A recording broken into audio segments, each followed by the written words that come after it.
Gemini Dhar. I'm a Take Charge expert and I work with women to empower them. And we are going to have some amazing discussion or insights from a corporate angle. He's Subash, and he has worked 23 years with the corporate industry. So we are going to have some empowering views about empowerment. Hope so. Yes, definitely. Yeah? So Subash, tell me, what do you really think about empowerment? Because the other day I was talking to you about women empowerment, and you had a discussion about, you had a view on men empowerment. And Correct. This is a subject which is a really hot topic, because I just met a lawyer. She's a very well-renowned lawyer, and she was saying even men need empowerment in today's world. So either women come across too strong or too weak. So I want to put across a message that how can you really balance it? How can you balance yourself as not being too overpowering and at the same time not being too submissive? So tell me about your perception. So, Gemini, I am all for, people being on an equal platform. I have no issues, empowering women. I want to make that clear. I think not just in our society, that's not only in India, but even across the world, women in general, whether you acknowledge it publicly or not, are getting the raw end of the stick. Correct. A raw deal. Now, my only viewpoint is that when you are giving women that opportunity to come up, and it's going to take some time, because there's a lot of times culturally they are subdued, to the extent that not that they have any voice, but they also don't have any voice at all. Right. While that empowering is happening, it should not reach a point like it is in few cases now. Extreme, you mean to say? It shouldn't be extreme. It shouldn't be extreme that women are given such a lot of preferential treatment that men start feeling insecure. Well, it's like a yo-yo. Yeah. You go from one end to the other. Yes, that's precisely why I enjoyed talking to you that day, because you were saying how men are abused. Correct. And I know that I have heard so many women, and I have worked with a lot of women who have been abused or who feel abused. Right. See, it is sometimes you have this power to get above abuse by just not letting the other person affect you. Right. At the same time, you were talking about men being abused. Right. I've seen children, I've seen boys being abused, Right. and I have been to boys' homes. Right. And I'm planning to work on a long scale with little boys also. Right. That's something I would really want to, because a balance comes from understanding the importance of human value.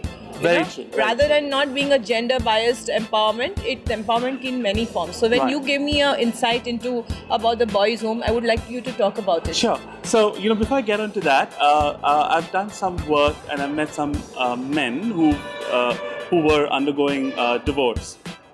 They've been through traumatic experiences. I'm not saying that they are right or wrong in whatever Correct. the stand of their divorce is, and I'm not taking any kind of judgment today on what happened there. But all I'm saying is that there are women today who are misusing the system, which is meant to protect the women who have been downtrodden all along. Correct. So it's meant to protect the women with little or no voice. But few women with voice are abusing the system to get away with, colloquially speaking, with murder. I happened to visit a boy's home in one of the suburbs in Bombay, in Dadar. And the lady, when she was taking me around the boy's home, she said, sir, we don't get enough donations. And I asked her why. So she says, today everybody is focused on the girl child. And equally so, they deserve it. But you see, the problem is that when these boys who we don't get funding to educate them, we don't get funding to take care of them.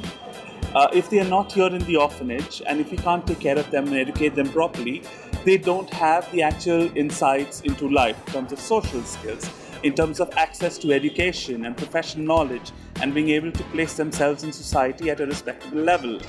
And when you don't have all of that, you end up being, for want of a better term, slightly antisocial or anti-familial, And then what is the use of that man marrying a girl who's empowered? Who was exactly, because then she goes back, and she time. has to start all over again, her struggle True. to be accepted True. and to be understood. It's like another example, though it may not be very apt, a parent realizes that more focus has been on the boy, on the son, and now the parent decides to shift focus only on the girl, and the boy is going to be felt left out.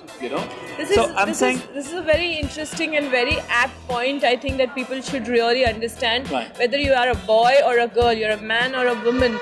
The empowerment is to contribute to a par with others, to be able to make decisions on your own and not to overpower somebody. Correct. Yeah. So it's about. It would be great if you were understood rather than you implemented your thoughts and views, or you forced your views onto somebody. Right.